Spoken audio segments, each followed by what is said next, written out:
Okay, good morning everybody, and thank you for attending my talk. So I will talk about BtleJuice, a little framework I wrote some months ago. And this framework allows anyone to perform man-in-the-middle on the Bluetooth Smart or Bluetooth Low Energy protocol. For those who don't know me, I'm Damien Cauquil, a senior researcher at CertUbic, which is the cert of a digital security company. I'm at the head of research and development, and I focus on Bluetooth Smart since 2014. Sorry. I had to run a bit. Sorry. So, what are we talking about in this talk? First, I will recall some basics about Bluetooth Smart and Bluetooth Low Energy. That's the same. And then I will talk about the sniffing process when you want to intercept or study some Bluetooth communications, and especially this Bluetooth Smart communication. You have to intercept these communications. And one way to do this is to use some sniffers, but it does not work well, and I'm going to explain why. Then we will switch on the man-in-the-middle attack on Bluetooth Smart. So I will explain all the process, all the tools, and the framework I developed. And hopefully, if I am very lucky today, I will be able to perform some live demos on some stuff I have, such as a tiny robot, a blood glucose meter system, and some, I don't know what, it's basically called a smart padlock. So this is some kind of access control device. So, Bluetooth Smart or Bluetooth Low Energy, what is it? So this, first of all, this is a very, very popular protocol used in all the IoT stuff and connected devices. So you may find this protocol used in medical devices, such as monitoring devices, thermometers, heart rate monitors, and so on. But also in access control systems, such as smart locks, padlocks, door locks, and so, and of course, sex toys. You know, the sex toy industry jumped very, very fast on this protocol, and there are many, many sex toys that are connected with this protocol. I'm not going to make some demos on sex toys, of course, but could have been fun. So this Bluetooth Smart protocol is part of the Bluetooth 4 specifications and for the versions of this protocol, and it was designed for low power devices. And it's also known as Bluetooth Low Energy, so this is why. It's lighter than the Bluetooth Classic. Bluetooth Classic is the old version of Bluetooth, if I could say. And it is widely used in tiny embedded devices. First, it operates in the 2.4 gigahertz bandwidth, same as Wi-Fi and the classic Bluetooth. And it uses 40 channels of 2 megahertz bandwidth each. So it's basically, it uses basically the same frequencies as the Wi-Fi protocol, but with some specificities. And one of them is that this protocol uses 3 advertising channels. That means, I will talk about it later, but it's one of the main reasons why sniffing sucks. And also, it uses frequency hopping, split spectrum. I mean, when you are using this protocol, it doesn't use only one frequency to transmit information. It jumps from one frequency to another with a specific pattern based on some characteristics. The protocol stack is the following. You have the physical layer, link layer, a very specific protocol called L2CAP, which is also implemented in Bluetooth Classic protocol. And the upper layers are very specific to Bluetooth Smart, that is the GATT and AT protocol, and the profile identification layers. I will detail very quickly all of these layers. They are going to be, if you want to get more information about this layer, the white paper I wrote and that will be released right after the conference contains a lot more information about it. So the link layer provides 2 roles, a master role and a slave role. Masters manage multiple connections with slaves. I mean, your smartphone is in master role when it connects to a device. And the slaves usually manage a single connection at a time with the master. That means you can only have one master connected to a slave or a device at a time. And this is very interesting because we can abuse this to create a man-in-the-middle attack. The link layer the link layer control all the packet transmission, and it provides all the features required to transmit packet and transfer packets. But it lacks retransmission and flow control, which are normally implemented for Bluetooth Classic protocol, and this for efficiency. The GAP, that means the generic attribute profile, defines 4 roles including central and peripheral. This is a specific terminology, but central basically are run in master role, and the peripheral role defined by the GAP is used mainly on devices. Based on this, there is the attribute protocol that provides the main features of Bluetooth Smart. That means it provides services and characteristics. A service provides many characteristics, and your device may implement some services and basic services. Services and characteristics are referenced by UID, which can be of 60 bit long or 128 bit long. It depends on the specifications. And there also are some standard services and characteristics defined by the Bluetooth SIG.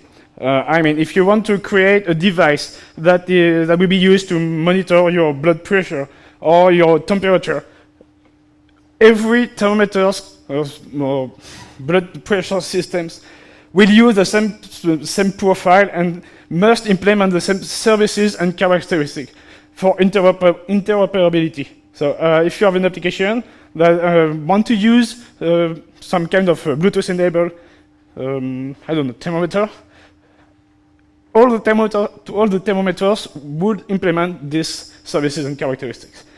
So this is one of the key feature of the attribute profile and the GAP profile, the generic attribute profile. Sorry, and this is very interesting. Well, we'll see later why. And for the characteristics, we can perform some operations such as read, write, and also notifications. So notifications are designed for low power devices. I mean, if you want to be notified when the device wants to send you information, you use this system. You are using this notification. You register for a notification, and once the device modifies or writes some information in the characteristic, you get notified, and you get the information right at the right time, just after the device modified it. There is also security integrated in this protocol. So this is provided by the Security Manager protocol. It provides authentication, authorizations, integrity, and confidentiality with encryption. So the Bluetooth Smart protocol is designed to be secure. Well, it's thought to be secure, but not very well used at this time. Just to go a bit further in the security features, to enable encryption on a Bluetooth Smart connection, you have to pair a device with another one. So you have to perform some pairing. And how this pairing is performed, it's very, very simple. First, both devices exchange their capabilities. So if I have a smartphone with a screen and a keyboard, and say a secure hard drive, well, shouldn't be used with a Bluetooth Smart, but anyway, a secure hard drive with a screen and a keyboard, both devices are going to send to the other their capabilities. I have a screen, I have a keyboard, and so on. Why? Because based on this, they will agree on the method to use to exchange a key. If you have a screen on the device and a keyboard on your smartphone, the device may display a PIN code that the user will enter on the smartphone. So it's a way to avoid man-in-the-middle and to enable encryption. So if the devices are able to exchange a PIN code, then a key is derived first from the PIN code. So this is here the short-term key, which will be used for a very short amount of time. But if the devices have no keyboard or screen.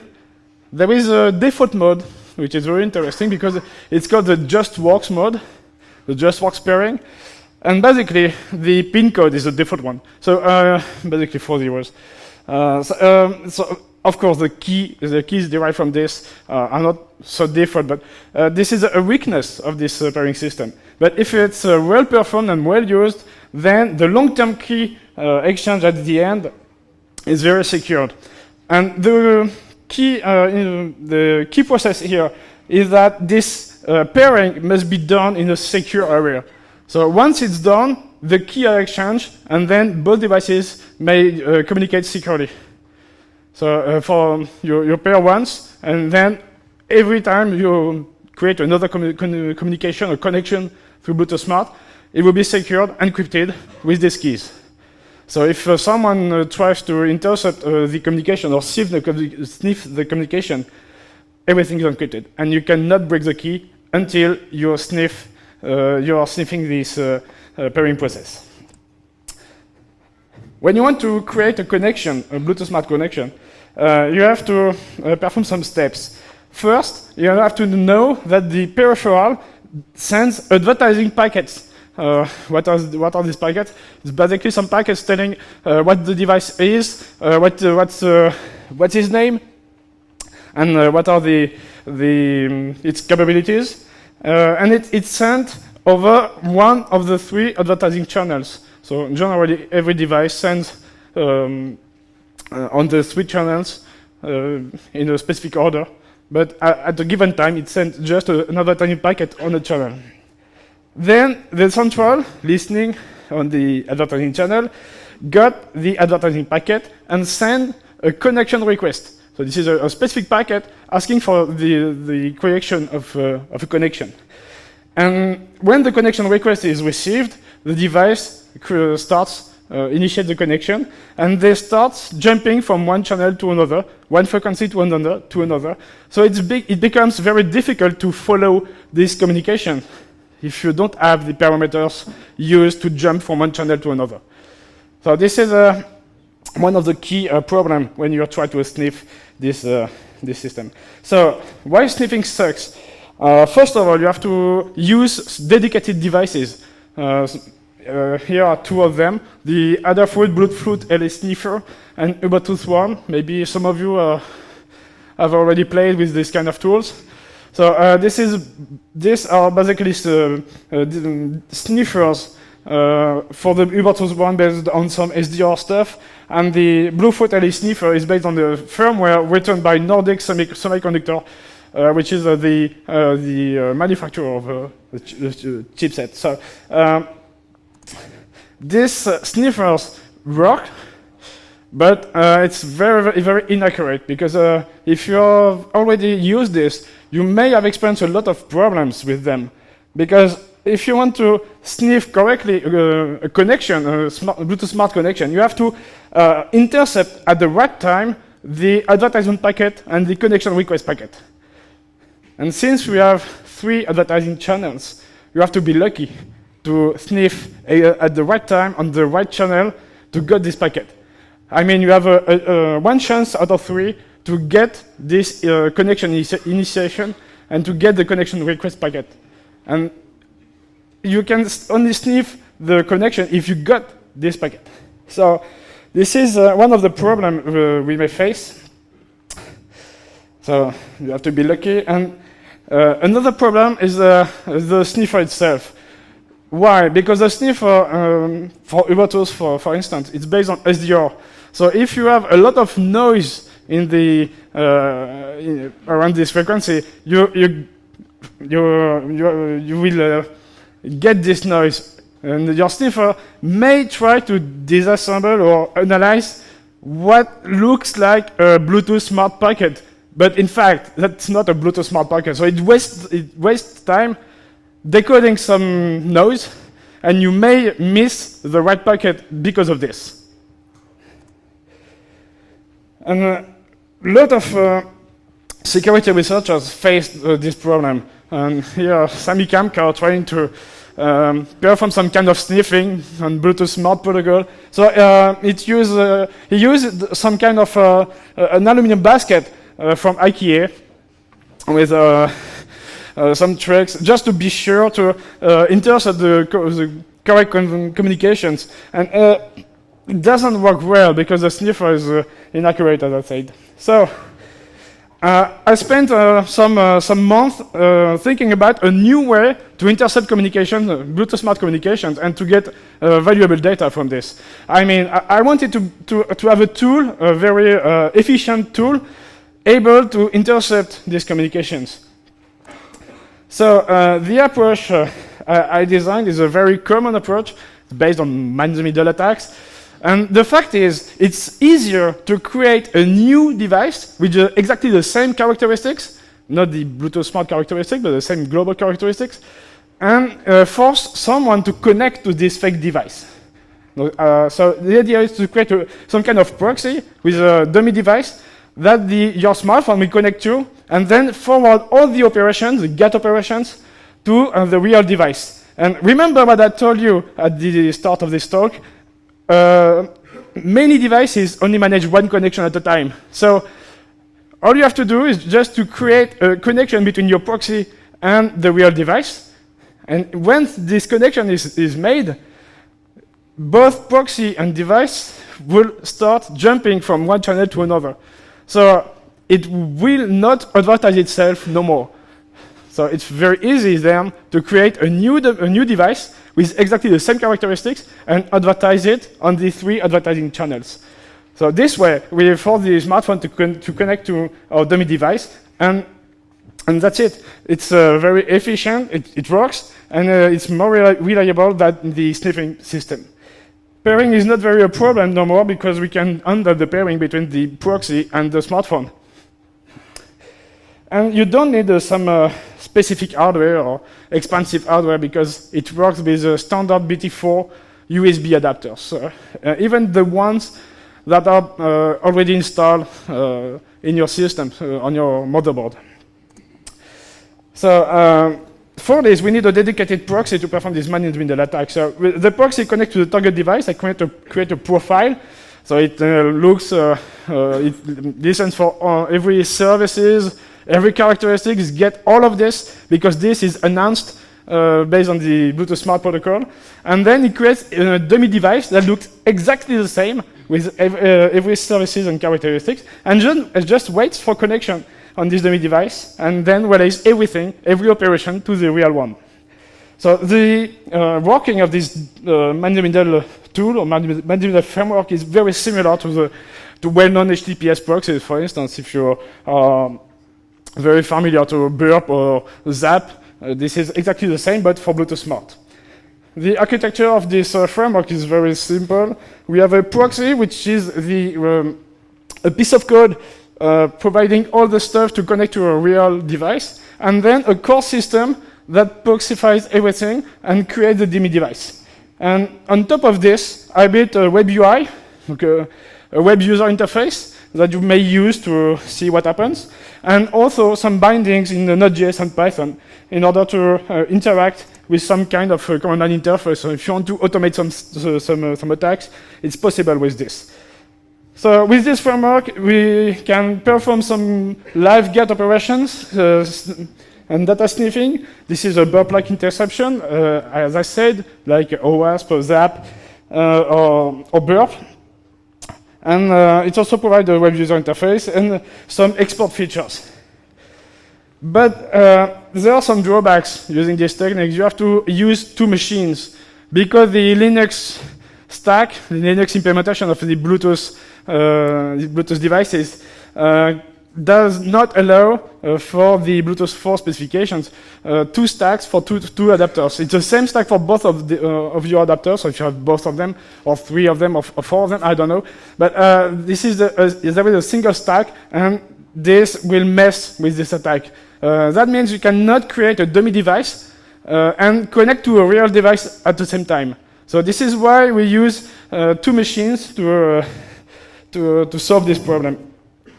And you need at least 1 USB Bluetooth 4.0 compatible adapter, ideally some kind of Cambridge Silicon radio. Why this one? Because it allows MAC spoofing or Bluetooth address spoofing. So it may be useful to test for further testing. And Node.js, which is the base system used for this proxy and system. So it's very easy to install. And you have some command lines here. Just, you install all the dependencies, and then with npm, with the Node package manager, you install the BtleJuice, and you have a nice interface. So I will start the demo now, trying to show you how it can be performed and what the interface looks like. So I've installed, well, 2 minutes.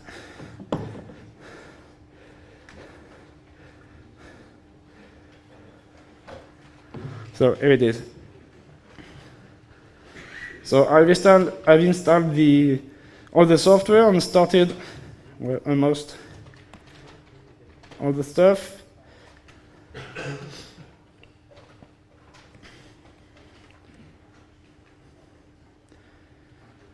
So, you know, live demos.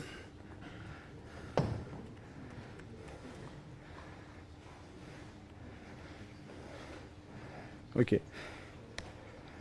So here it is. Here is my web interface. So I'm connected. With this interface, I may list all the devices. I don't know if you, whoa, many of them here. Well, doesn't matter. I will just show you what can be done with this smart dog, for instance. So I'm just pushing some button. So the blue light here indicates that there is an active connection on this padlock. And if I use a specific client, just to show you here, so this one is my smartphone. I'm going to connect to this. So this is this one. Okay. Connect. And here my smartphone is connected to the dummy device, and everything done with this is everything done on this dummy device is forwarded to the original device. So I can get the device name, for instance. There is the attribute. So here you can see. No, not this one. Yeah. Here the device name is not correctly spoofed, but anyway, this is a VirtualBox, which is my machine here, and I can read the battery level of this one. Battery service, battery level. Not connecting no more. This one disconnects very quickly. So here it is. We are just reconnecting, and if I'm fast enough, I will show you the battery service. So this is the battery service and the battery level. So this one is 68%. Again, sorry. So here, the battery level is 68%, so it's pretty cool.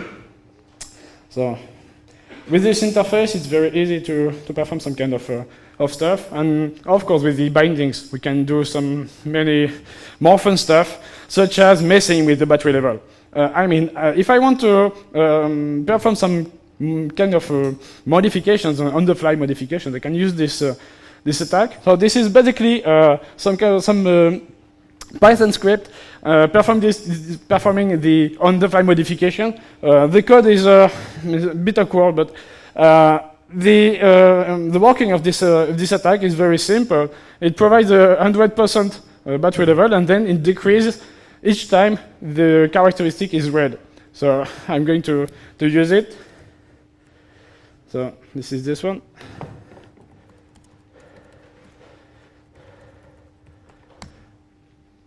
Okay. Okay, proxy is ready. So it's fully automated. I'm just going to shut down this one. I don't want this one to mess with my stuff. All right. And that's it. So if I connect again on this, like if I connect back to the smart lock, smart padlock. So here I'm connected, and I'm going to read the battery level.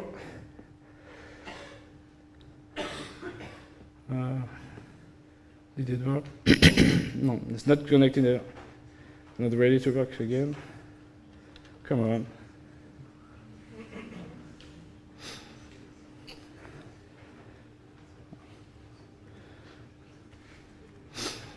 Going to start again. Okay, so proxy is ready. I'm connected.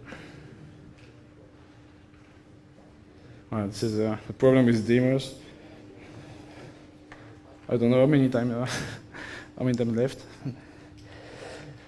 Okay, so battery level here is 99%. So I don't know if it's very, very easy to read, but if I read it again, 98, 97, 96, and so on. So my code is messing up with all the read operations and spoof the result of this on the fly. So it's very interesting to maybe try some fuzzing or so on. There are many attacks that can be done with this kind of stuff. So there are some limitations with this on-the-fly modification. I mean, since it goes from Bluetooth Smart to some kind of WebSockets used by my system, and then Bluetooth Smart again, it takes some time to perform some operations. So there is an induced latency by design. And of course, there is some limitations based on the libraries I'm using on this software, which limits the number of bytes you can write on the web operation. So just to perform some much more interesting demos. So here I've shown the padlock, but I'm going to use it with the write application now, just to show you that we can do much more interesting things with this. So I'm going to get back to the web interface. I'm going to connect to my padlock. That's it. And launch the application used by this padlock.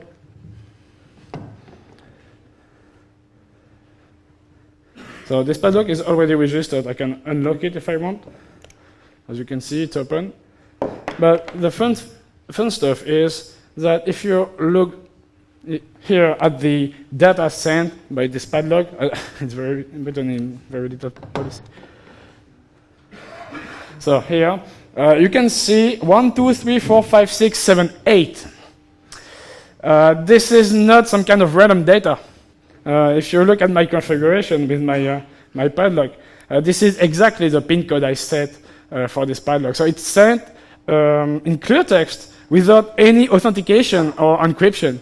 So if you want to buy one of these, maybe you shouldn't. So pin code is sent in clear text, and this is very easy. If you want to perform this attack in real life, all you have to do is just to create this kind of proxy and wait for someone to open the padlock. When the padlock is open, you get the pin code. And the fact is that this pin code and my smartphone are not really paired. I can use this padlock with any other smartphone without any problem. So take your smartphone, install the application, enter the pin code when it is required by the application, and you will be able to open or close this padlock as you wish. So it's pretty interesting. The second demo is a bit tricky. So this is based on this robot. So this is a Chinese robot. Normally it's designed to stay up. Yeah, that goes, I mean, it's not very... Wait. Let's try again. Come on. Don't move. Yeah. This one, as I said, is the problem with live demos. You have to go very fast. So I'm creating the proxy for this device. So my system just configuring the proxy normally. have to be lucky just to see if... oh, so this one's trying to mess with this. Come on. Just restarting everything just to be sure. There it is. So, back to this one. Here it is. Okay, proxy is created. Hope so. I will start the application to drive with this.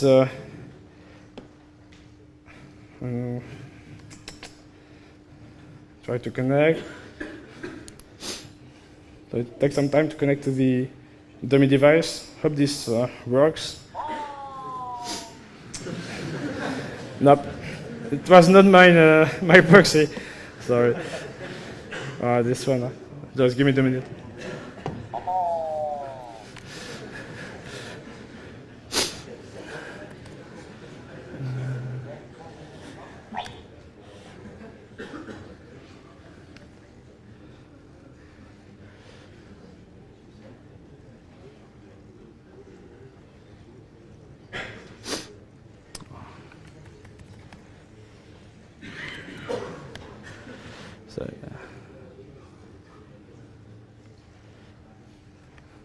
Well, I'm going to show you this in video. It will be easier.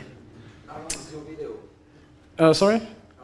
It takes 1 minute, 2 minutes max, and I will stop after this for the demos, just to jump to the conclusion. So this is a video with this robot. So I'm creating the proxy just to show you the system. So. No, this is a quick lock one, so sorry. Which one is the good one? Nope. Okay, so this video was not open anymore. This is this one. Okay, so I'm creating other proxy stuff and so on, just as I did right here. So once the proxy is created, I'm using the application to communicate with the robot.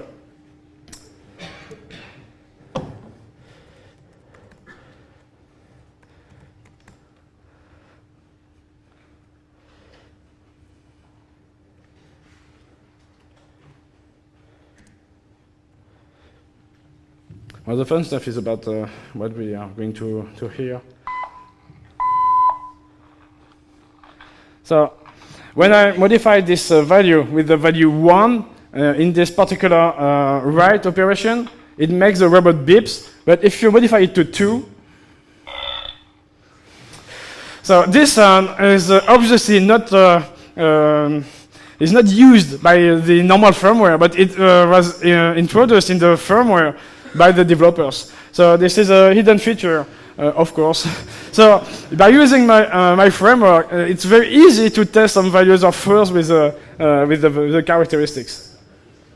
So anyway. So for this robot, there is absolutely no encryption, no WebPillow protection, and it is not authenticated. I did the same with the blood glucose meter system. And by making a proxy, I was able to inject some fake values in this system. This is a great problem for this device, because it's used to transmit data to some kind of remote services used for e-health. So it's let's see the right video for this one, just very quickly. So this is my glucose my system. So I'm going to set the proxy exactly the same, and I scripted the attack. So this one will create a dummy device that looks exactly the same as the blood glucose meter system, but it will send random values each 5 or 6 seconds. So each time this system reconnects, we send it a wrong value. And this value, if the device is paired with some kind of remote services, then these values are sent to a doctor that will review all of this and maybe change the quantity of insulin that will be delivered to this patient. So this may be a health problem, and some patients may be injured by this kind of attack. Well, anyway. So again, no encryption. The authentication is only based on the Bluetooth device address that can be spoofed by some kind of Cambridge Silicon radio adapter. So attacks are very possible. The countermeasures for this man-in-the-middle attack. So if you keep your BD connections alive during a very small amount of time, then the man-in-the-middle system would be able to create a dummy device, but you have more chance to make the smartphone connect to your original device than the dummy one, because there is some kind of time required to create the dummy device. So maybe used. So there is also timing detection due to the latency induced by the system.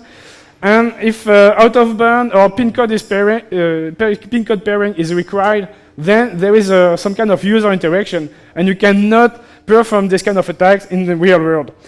And of course, you can use application-level encryption to avoid this kind of problem. So if imagine this padlock sends AES encrypted data with a pre-shared key, I won't be able to get this pin code. So just as a conclusion, BtleJuice can be used as a security analysis tool if you want to analyze how some device, how a device works, what are the data exchange between your smartphone and the device or between two devices. Then you may use this framework. You must use this framework, and it works pretty well, and able to bypass MAC filtering or some. And so on. And if you want to use it as an attack tool, remember that you need two machines, and it's quite a complex setup, and it's not very portable or embeddable. If you want to create a very little tiny machine that implements all of this, it's not so easy. And for the future work, so I'm going to try to solve the two-machine problem and solve some of the long write problem due to the library this tool is based on. And of course, we need more and more testing. So if you guys want to try this tool, give it a try and make some analysis and report issues on the GitHub of this project, will be very nice for us in order to improve this tool. So just a few words. Sorry. There is another tool presented at Black Hat this year. I wasn't aware of. This is GreHack by Slavomir Jacek. And this is a very similar tool without all the user interface and so on. So it may sometimes be better because it uses another approach for the man-in-the-middle. So if you want, read the white paper of this guy and you give it a try at this GreHack tool, just to make your mind. Obviously, there won't be any question. Thank you very much.